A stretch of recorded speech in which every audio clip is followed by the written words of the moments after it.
Bismillahirrahmanirrahim. Assalamualaikum warahmatullahi wabarakatuh. Kaifa halukum? Alhamdulillah ana bi khairin. Ya, teman-teman, alhamdulillah segala puji hanya milik Allah Subhanahu wa taala. Karena Allah Subhanahu wa taala adalah zat yang maha berkuasa. Allah adalah Tuhan yang harus kita sembah. Allah adalah Tuhan yang menciptakan kita semua, dari mulai hewan, tumbuhan, gunung, dan yang lainnya. Sehingga ucapan alhamdulillah, segala puji hanya milik Allah Subhanahu wa taala. Kita hanya ucapkan kepada Allah Subhanahu wa taala. Kemudian salawat serta salam kita haturkan kepada baginda Nabi besar Muhammad sallallahu alaihi wasallam. Karena berkat baginda kesabaran Nabi besar kita Muhammad sallallahu alaihi wasallam, alhamdulillah kita bisa merasakan indahnya iman pada diri kita. Dan semoga nanti di akhirat kita mendapatkan pertolongan dari baginda Nabi besar Muhammad sallallahu alaihi wasallam. Baik teman-teman yang semoga dirahmati oleh Allah Subhanahu wa taala, insyaallah hari ini kita akan belajar materi fiqih. Dan insyaallah hari ini kita akan belajar tentang tata cara wudu yang benar dan yang baik. Nah, tentunya wudu ini adalah suatu kegiatan yang harus kita lakukan ketika kita akan melaksanakan sholat, ya teman-teman. Wudu ini hukumnya wajib, sehingga teman-teman harus perhatikan bagaimana tata cara wudu yang baik dan benar, sebagaimana yang diperintahkan oleh Rasulullah Shallallahu Alaihi Wasallam. Karena wudu ini adalah sarana untuk kita melaksanakan sholat. Jadi jika wudu kita baik, wudu kita benar, maka insya Allah sholat kita juga akan mengikuti wudu kita. Baik teman-teman, kita mulai ya. Tata cara wudu yang pertama adalah niat. Nah, niat ini adanya di dalam hati. Jadi teman-teman tidak usah diucapkan. Cukup niat dalam hati, kemudian setelah itu baru melakukan tata cara wudu yang pertama. Seperti itu ya teman-teman. Niatnya hanya di dalam hati. Boleh pakai bahasa Indonesia, boleh juga pakai bahasa Arab. Yang pasti niat itu dalam hati ya teman-teman. Jadi tidak usah diucapkan saya ingin berwudu. Tidak, tapi cukup di dalam hati saya ingin berwudu. Karena Allah Subhanahu wa taala insya Allah sudah cukup. Itu yang pertama ya teman-teman, yaitu niat. Jangan lupa teman-teman ya, niat ini juga sangat penting. Kemudian yang kedua adalah mengucapkan basmalah. Ya, tentunya karena wudu ini adalah sesuatu yang baik, maka alangkah lebih baiknya pula untuk diawali dengan membaca basmalah, ya. Jadi setiap pekerjaan yang baik, maka utamakan selalu mengucapkan basmalah. Contohnya adalah dengan wudu, ya. Wudu adalah perbuatan yang baik, maka dimulailah dengan membaca basmalah. Begitu juga ketika makan, ketika minum, ketika kita akan keluar ke masjid. Usahakan segala sesuatu untuk mengucapkan atau diawali dengan basmalah. Dan basmalah ini tentunya jika teman-teman tidak wudu di kamar mandi, ya. Namun jika di kamar mandi, maka tidak usah mengucapkan basmalah, ya. Karena kita dilarang mengucapkan basmalah ketika di kamar mandi. Oke, itu yang kedua ya teman-teman, yaitu mengucapkan basmalah. Sedangkan yang ketiga yaitu membasuh kedua telapak tangan, ya. Jadi membasuh kedua telapak tangan kita ini dengan menyela-nyela jari kita teman-teman ya. Silakan dibasuh dengan memasukkan tangan kita, jari-jari kita ke jari-jari yang sebelah kanan. Jadi di sela-sela jari kita teman-teman. Nanti Ustadz akan share beberapa contoh wudhu yang baik. Jadi itu yang ketiga, membasuh kedua telapak tangan. Kemudian yang keempat adalah berkumur-kumur dan memasukkan air ke hidung. Ya, kalau berkumur-kumur itu adalah memasukkan air ke mulut, kemudian dikumur-kumur, setelah itu dikeluarkan airnya ya, dan memasukkan air sedikit ke hidung. Ya, jadi memasukkan air sedikit ke hidung. Seperti itu ya teman-teman. Kemudian yang keempat, membasuh muka dan menyela-nyela jenggot.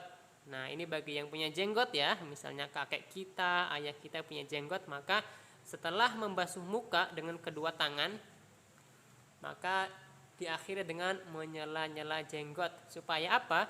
Supaya airnya masuk ya, supaya airnya masuk ke kulit yang tumbuh di situ ada jenggotnya. Jadi membasuh muka ya teman-teman, itu sebanyak 3 kali membasuh mukanya. Kemudian berikutnya adalah membasuh tangan sampai siku 3 kali. Ya. Membasuh tangan dimulai dari tangan kanan ya, tangan kanan 3 kali. Kemudian sampai setelah selesai tangan kanan baru tangan kiri teman-teman ya, sebanyak 3 kali. Atau boleh juga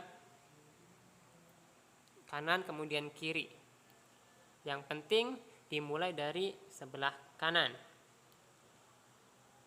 Setelah membasuh kedua tangan sampai 3 kali, berikutnya adalah mengusap kepala sebanyak 1 kali ya.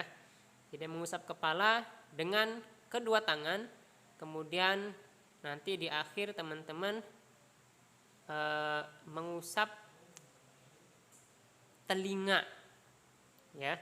Jadi dengan tangan usap kepala kita, kemudian diakhiri dengan mengusap telinga kita sebanyak 1 kali. Yang kedelapan adalah membasuh kaki sampai mata kaki sebanyak 3 kali juga ya teman-teman. Berikutnya ini adalah doa setelah wudhu. Nah, nanti teman-teman silakan boleh dihafal ya teman-teman, doa setelah wudhu. Doanya adalah asyhadu an la ilaha illallah wahdahu la syarikalah wa anna muhammadan abdullahi wa rasuluh. Allahumma ij'alni minat tawwabina waj'alni minal mutatahhirin. Ya, atau juga teman-teman boleh misalnya asyhadu an la ilaha illallah wahdahu la syarikalah wa asyhadu anna muhammadan abduhu wa rasuluh, itu juga betul. Tapi di sini Ustadz mengambil doa yang seperti ini ya teman-teman. Teman-teman didengarkan dengan baik-baik doanya. Asyhadu an la ilaha illallah wahdahu la syarikalah wa anna muhammadan abdullahi wa rasuluh. Allahumma ij'alni minat tawwabina waj'alni minal mutatahhirin. Nah, itu adalah doa setelah kita selesai dari wudhu kita teman-teman. Nah, alhamdulillah insya Allah setelah ini selesai. Insya Allah, jadi selesai materi kita tentang wudhu. Nah, kita ulang sebentar ya. Yang pertama adalah niat. Yang kedua membaca basmalah. Yang ketiga membasuh jari jemari kita atau tangan kita ya teman-teman.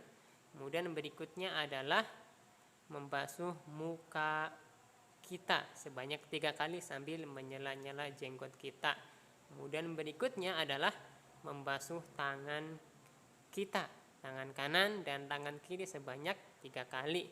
Setelah selesai baru mengusap kepala sampai diakhiri dengan mengusap telinga.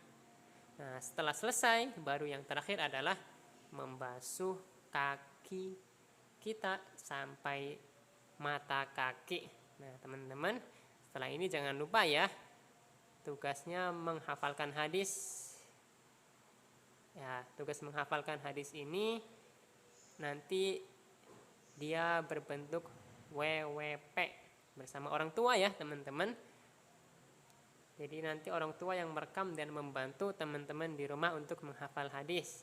Hadisnya tadi ya sangat simpel, yaitu asyhadu an la ilaha illallah wahdahu la syarikalah wa asyhadu anna muhammadan abdullahi wa rasuluh. Allahumma ij'alni minat tawwabina waj'alni minal mutatahhirin. Nah, itu hadisnya ya, teman-teman. Semoga nanti setelah hafal teman-teman bisa mempraktekannya ya. Ketika selesai wudhu langsung membaca doa tersebut ya. Insya Allah banyak pahalanya ketika kita melafalkan doa tersebut. Baik teman-teman, itu saja ya dari Ustadz. Jangan lupa nanti tugas WWP-nya yaitu menghafal hadisnya diupload di GC ya teman-teman, seperti tugas akhlak. Nanti Ustadz sediakan formnya. Oke, cukup sekian dari Ustadz, semoga bermanfaat. Barakallahu fikum. Kita tutup dengan doa kafaratul majlis. Subhanaka Allahumma wa bihamdika asyhadu an la ilaha illa anta astaghfiruka wa atubu ilaik.